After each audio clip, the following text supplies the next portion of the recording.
The question of how to correct and optimize your vision is a loaded one, as we'll see in this video. There are many ways to correct your vision, from glasses, contact lenses, even surgery, and even some apps.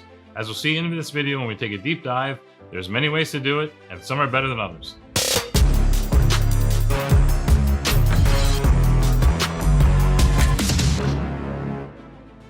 Hello, I'm Dr. Laby. I'm a sports vision specialist with 30 years experience working with elite and professional athletes. This channel is devoted to bringing what we have learned from the elite athletes to you to maximize your performance and your visual abilities in your sport.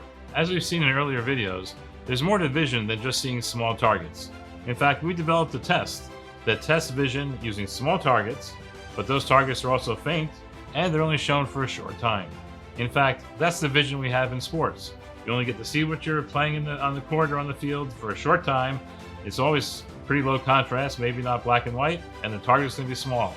That's the kind of vision you want to check. Being able to just see small targets, but not ones of low contrast or ones that you only had a quick look at, isn't going to be enough for you to perform in your sport. By the way, if you want to learn more about that specific test of vision, you can take a look at the video we have on our channel. There was a TED Talk I gave at Fenway Park several years ago, which describes in more detail how the test runs and how it measures vision. If the test result isn't what we want, we need to understand which part of the vision is the problem. Is it seeing small targets? Is it seeing targets of low contrast? Or is it seeing targets that you only have a quick look at? Each of those will have a different intervention, a different fix, and it's important to know which of those components is what's holding you back in your sport. Although we understand that all those pieces need to combine together for optimal sports vision performance, let's look at what we can do for each of those components separately for the purpose of the video. We're going to start out with what can we do for problems with seeing size when you can't recognize small enough targets. Well, this is pretty much a standard vision test then. What we need to do is create a lens that gives you that vision, and that's easily done by a sports vision specialist. The question though is, how can you use that lens? Well, that lens can be incorporated into a pair of glasses or sports glasses that can be used on the play, on the court, for performance. They work fine. For other sports though, glasses or frames in your face just aren't effective. You can't wear them. So what can we do? Well, that's where we go to contact lenses. Contact lenses also have made great advances over the last several years. There's many different kinds of lenses that can be worn for the many different eyes that we deal with. We'll definitely be able to find a lens that works for you. What's critical is whether you're wearing glasses or contact lenses, that you have the vision at the level that you need. In fact, if we think about the average person's vision 20/20, we usually like athletes to have at least 20/15 or better vision. In fact, when I correct people's vision, I correct it to the best that they can do. Some people can just see 20/20, some people can do 20/15, some even 20/10, and several even approach the limit of human vision, which is 20/8, meaning that the athlete can see from 20 feet what the average person needs to be only 8 feet away. In other words, the athlete is 12 feet further away. One of the things to keep in mind about contact lenses is the fact that the manufacturers don't produce every possible contact lens for every possible prescription. That would be difficult for them to actually sell and make a profit on. So what they do is give quantized lenses. You have choice A and choice B, but if you're in between A and B, you need to choose A or B. That sometimes isn't important and the vision still is optimal, but sometimes for things like high astigmatism, that could be a problem. And so contact lenses, although usually will work to correct your vision as needed, they may not always be quite as good as a good pair of sports glasses. Another option that we often get is refractive surgery. Is refractive surgery something that an athlete should do? Well, I think we have a video about that separately, but in short, the answer is it depends.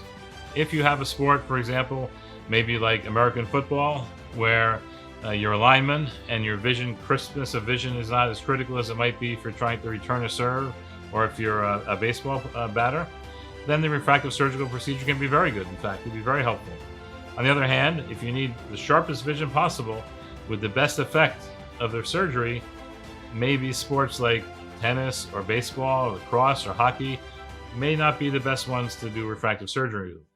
In fact, we published a paper not too long ago which looked at the performance on the field of players, baseball players, professional baseball players, major leaguers, who had surgery and didn't have surgery. We compared their performance before and after their procedure, and we saw there was no statistical difference between how they played.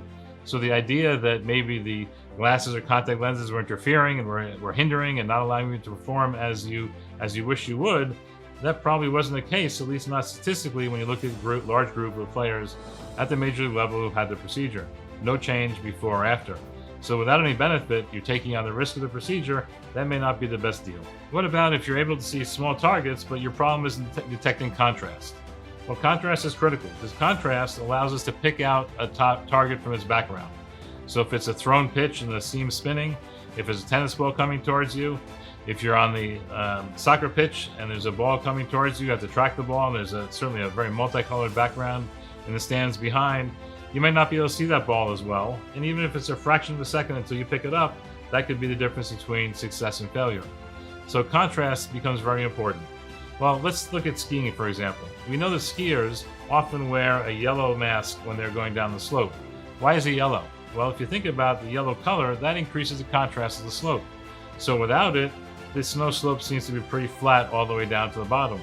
You put in that filter, and all of a sudden you see the dips in the hills and the dips in the hills on that downhill course, and you know exactly where you want to go, where you have to watch out for, and you can anticipate what's going to happen next.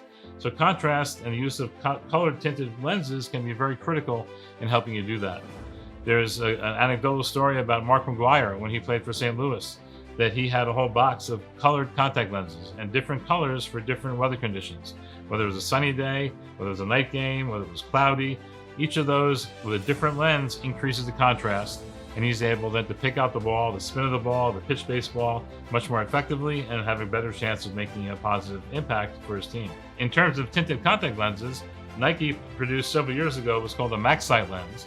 It was two different lenses. One was orange, one was green. The orange was for sports like baseball or soccer, and the green was for sports like golf, to enhance the contrast on the course or on the field or on the pitch. Those lenses were popular, but unfortunately there were some problems with the manufacturing, and they pulled the lenses, not because they didn't work, because of manufacturing issues is what they called it, I think. And they're no longer available. But your sports vision specialist is able to take regular contact lenses and tint them to give you that same effect. One thing that's very important to recognize is the colored contact lenses some people wear to change their eye color isn't going to help you, isn't going to help the contrast. As you see in the photos here, those lenses, those contact lenses that are colored around the outside with a clear center in the middle. So where you're looking through is clear. You're not going to get the effect of that colored tint. All it's going to do is let your opponents think you have a different color eye, which will have no effect in your ability to pick out targets. So a regular colored contact lens won't enhance your contrast at all. You need to have a more specific, specialized tinted lens, which would then do the job. Lastly, what do we do about a problem with your ability to pick up information quickly? Well, not everybody can pick up information quickly. If you stare at something for long enough, you might be able to make it out. But no one has that chance in sports. In sports, things happen quickly. You have to see something, make a decision, and make an action. Well, the ability to see things quickly is part of the test as well that we mentioned earlier. And that's something that we can evaluate through the test, and if it's deficient, we can then design a training program to improve that. How can we improve it? Well, the improvement comes using the technique of neuroplasticity. Neuroplasticity is the idea that our brain can be changed, and can be changed by practice. In fact, just living life is neuroplastic. We have experiences, we have new things to remember, we learn new things, we eat new foods, and all those things change our brain's functioning. That's neuroplasticity. Well, we can target specifically the visual part there and have practice programs set up that allows you to perceive information more quickly. Allows your eyes to get the information, your brain to realize that information, and for you to process it more quickly. One of those apps, for example, is the Glasses Off app. Those are available. It's available on the internet, in the app stores, and so forth. And the Glasses Off app, although right now it's marketed as a way to have people who need reading glasses not need them anymore, it has the same algorithm and can be used the same way if you ignore that part and just use it for your own vision. That program shows you different targets you have to respond to. Targets are shown very quickly, and they're pretty difficult to see, and there's a little bit of a size issue there, and there's a little bit of a contrast issue, but there's also that important time issue. And by going through that algorithm that they developed on the app, you'll be able to appreciate visual information much more rapidly, much more quickly, efficiently, and more importantly, much more correctly. Well, there you have it.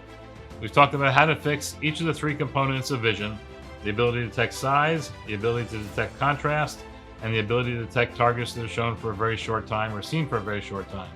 Those three components together allow you to perform maximum with your vision and have the best chance for the best on-field performance. For more specific details about testing size, testing contrast, and the time component, take a look at our other videos below. we tried to put together a set of easy to see 1-minute videos which talks about each of those different topics. And then after you've seen that, you can come back to this video, watch it again to gain all the information together. If you like what you're seeing in this video, please don't forget to subscribe to the channel. You'll get notifications when we have new videos. We put up 2 new videos every week, 1 long video and 1 short video, all about sports vision and how you can use your vision to perform at your best.